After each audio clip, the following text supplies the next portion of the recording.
চা করে রেখেছি ফ্লাক্সে।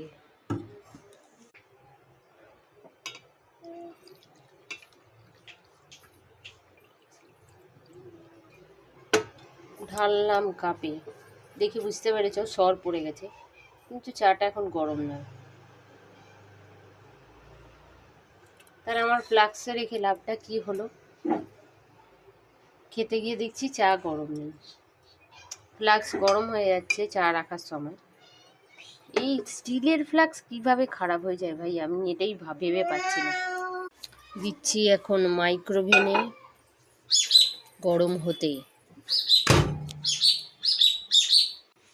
গরম हो गया, চলো বের করে দিই। ধোয়া উঠছে গরমা গরম চায়, हम लोग খাই। চায়ের সাথেই দুটো বিস্কিট। কি বিস্কিট?